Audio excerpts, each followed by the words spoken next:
con más Buenos Días América.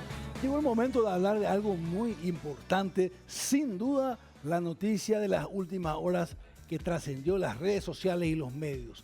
¿Qué sucedió exactamente en Venezuela? ¿Qué va a pasar?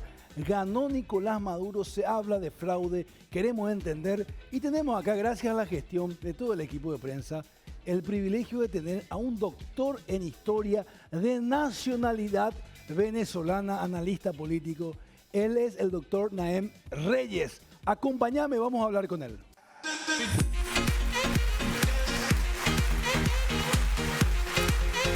Doctor, ¿cómo está? ¿Qué tal, cómo le va? Gracias. Buenos días, bienvenido. Gracias, muy amable. ¿Cómo le va? Que es importante tenerlo acá porque estuvimos intentando abordar de la mejor manera el tema. Sabemos que usted es de nacionalidad venezolana y que probablemente por algunos motivos habrá salido de su país en su momento. Entonces conoce en carne propia de qué vamos a hablar. Efectivamente. Bueno, y gracias a ustedes por la invitación. Sí, doctor, usted es doctor en historia. Sí. Queremos entender rápidamente, para poner un poco en contexto, le comento rápidamente y usted nos ordena, ¿le parece? País petrolero, Venezuela, de mucho éxito en los 70, con grandes fortunas gracias al petróleo, una economía muy grande, y luego empieza a caer el petróleo y comienza esa crisis en los 80, y luego viene el chavismo allá por el 98 oficialmente. El presidente Chávez asume y comienza esto que ya tiene casi 25 años, entre el chavismo y el madurismo, que es parte del chavismo. Entonces, ¿qué es lo que sucedió? Yo tengo amigos que han tenido que salir, amigos venezolanos, en todo el mundo, una diáspora, ¿verdad?, de venezolanos por todo el mundo. ¿Qué es lo que está pasando realmente en Venezuela? ¿Cuál es la verdad? Y a partir de ahí, ¿qué sucedió ayer? Bueno, básicamente lo que vimos ayer, voy a empezar por lo de ayer porque creo que es lo más inmediato, ¿no? Lo que ocurrió ayer fue un fraude más. Muchas personas personalmente yo también tenía un mínimo de esperanza, pero esto lo han venido haciendo los chavistas desde el 2004. Esto es importante que la gente lo sepa. En ese famoso referéndum revocatorio, cuando se le convocaba el mandato presidencial a Hugo Chávez Frías, en aquel momento él se robó esa elección. Ahora, lo importante entender es qué es lo que ocurre en Venezuela como tal, ¿no? Y es lo que yo explico en mi libro, Militares Socialistas, que es un fenómeno que se llama pretorianismo de tipo de penetración. ¿Qué es el pretorianismo? Es la abusiva penetración de las Fuerzas Armadas en la gerencia política de la sociedad. Y entonces lo que vemos en Venezuela es una suerte de imbricación de una élite criminal, que en este caso digamos que es la cúpula del chavismo, que permanece en el poder básicamente a ese respaldo que le da la Fuerza Armada Nacional, que de alguna u otra manera son los actores que gobiernan y se encargan de la gerencia política de la sociedad venezolana. No por sortilegio, vimos ayer, si bien es cierto que salieron muchos electores ayer a ejercer su derecho al sufragio, en términos técnicos, el gran elector en Venezuela no era el ciudadano común, no era María Corina, inclusive no lo era ni Edmundo González. El gran elector en Venezuela eran las Fuerzas Armadas Nacionales. Y por eso ayer, cuando vimos la declaración de el general en jefe, porque ahora es general en jefe, Padrino López, cuando él dijo, el pueblo venezolano salió a votar para condenar las sanciones criminales contra Venezuela que ha impuesto el imperialismo. Es decir que finalmente quien termina dándole el soporte para el fraude que se materializó el día de ayer y que para que continúe entonces en Miraflores el señor Nicolás Maduro Moro, obviamente son las Fuerzas Armadas venezolanas. Totalmente. Se habla de una cúpula mafiosa. Digo se habla porque a mí no me consta. Una cúpula mafiosa delictiva, incluso se usa la palabra un gobierno que posee narcotraficantes. ¿Eso es tal? ¿Es tanto así? Bueno, lo que pasa es que tú no has leído los reportes del Departamento del Tesoro. Además, hay amplísima bibliografía como Robert Ellis, por ejemplo, un investigador estadounidense que se dedica a explicar el funcionamiento del crimen organizado transnacional, que en el caso de Venezuela se le llama el cártel de los soles. Y también está el libro O Espectro de Chávez, escrito por un periodista brasileño muy significativo que se llama O Espectro de Chávez. Y él allí, ya en los tiempos de Chávez, explicaba que aviones de la Fuerza Aérea Venezolana, eso es importante subrayarlo, aviones de la Fuerza Aérea Venezolana despegaban de Caracas con destino a La Paz, cargaban la coca del camarada Evo Morales y luego se lo llevaban a La Habana. Eso no lo digo yo, lo dice Moudiño. De tal manera pues que el término, digamos, para entender el caso venezolano, el mejor es, yo creo que es utilizar la categoría de Jean-François Girand. Y Girand lo que dice es que es una mafiocracia. ¿Por qué es una mafiocracia? Bueno, porque como te digo, tenemos una élite criminal que cooptó el poder, que tiene secuestrado no solamente a la población civil, sino los poderes públicos del Estado, entiéndase, poder ejecutivo, poder legislativo y también poder judicial, y al mismo tiempo entonces han transformado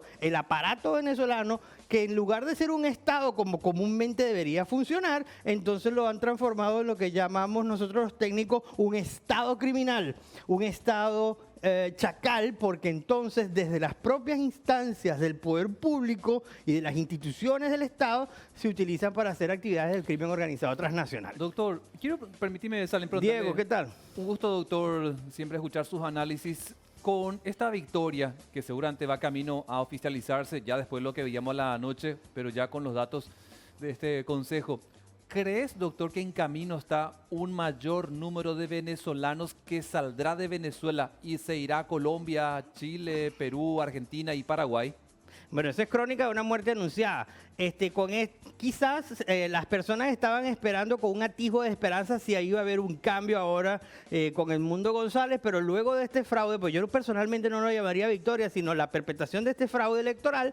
Entonces lo que ya se está proyectando es que hoy por hoy tenemos más o menos entre 7 y 8 millones de personas que ya salieron del territorio venezolano, casi la población entera de Paraguay. Se está proyectando que a finales de este año y el subsiguiente salgan 3 millones de venezolanos, con lo cual, escuchen este dato que les voy a decir, esto nos llevaría a más o menos 10 millones de personas, es decir, un tercio de la población de Venezuela ha salido del país en lo que va del chavismo. Es mucho lo que está diciendo, es muchísimo. Y se habla también de crímenes de deshumanidad, ¿verdad? Contra los derechos humanos, se habla de muertes, incluso se habla de torturas. Y hago un poco el rol de la pregunta, no poniendo en duda que eso sea así, pero para que usted nos confirme, usted que escribió, que investigó y que vivió ahí.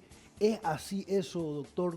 Bueno, yo te voy a dar un dato muy simple. Yo cuando era profesor en la Universidad Central de Venezuela, a un estudiante de mi salón lo metieron preso por un Twitter y quedó bajo régimen de presentación. Es decir que la persecución en Venezuela es tal que hasta por escribir un Twitter, ahora se le dice ex, ¿verdad?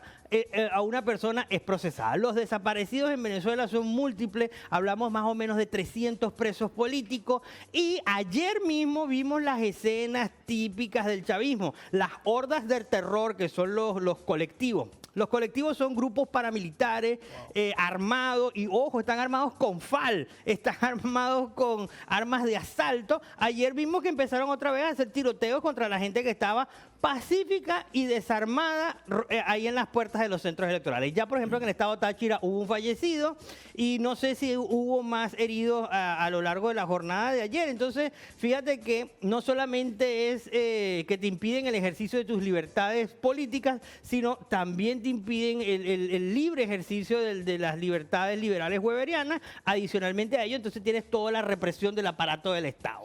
Ahora, hablando un poco del presente, me da la sensación, y quiero que usted confirme eso, de que nunca estuvo tan cerca de perder el régimen. Por lo menos en términos internacionales, yo no recuerdo en las últimas elecciones como que estuvo tan... esto fue un fraude muy evidente, tal es así que muchos presidentes, incluso de su misma línea, como el caso de Boric, que yo no digo que es dictador, pero sí de izquierdas, ha dicho... ha puesto en duda la victoria, ha acusado fraudes, que no hay transparencia. ¿Es así? ¿Le parece que la comunidad internacional puede hacer algo al favor? Bueno, yo me voy a recordar unas palabras que dice Noam Chomsky. The international community isn't no community. La comunidad internacional no es una comunidad. Entonces, bueno, por primera vez tienes razón, efectivamente vimos un conjunto de mandatarios de Sudamérica que ya se estaban adelantando a decirle a Maduro, no vayas a cometer un fraude porque él había dicho que iba a haber un derramamiento de sangre, ¿no? El más significativo de todos ellos fue Lula da Silva, que dijo que el que gana se queda y el que pierde se va para su casa, ¿no?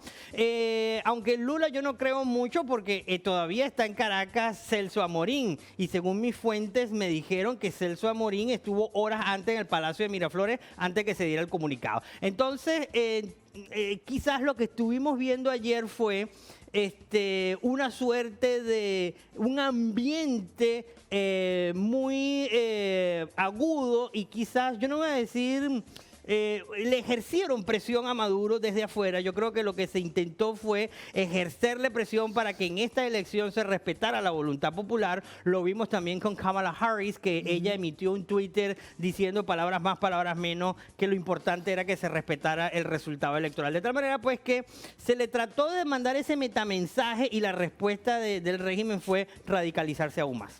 Doctor Nehem Reyes, fue un placer tenerlo aquí. Lastimosamente tenemos que llegar. Ojalá que podamos volver a hablar porque realmente creo que tenemos que aprender lo que está sucediendo en Venezuela, y de corazón, en nombre del pueblo paraguayo, deseamos lo mejor para su pueblo. Agüille.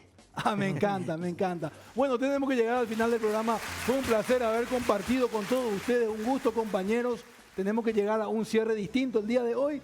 Mañana nos vemos a las 8, sin falta, aquí en Buenos Días América. Gracias.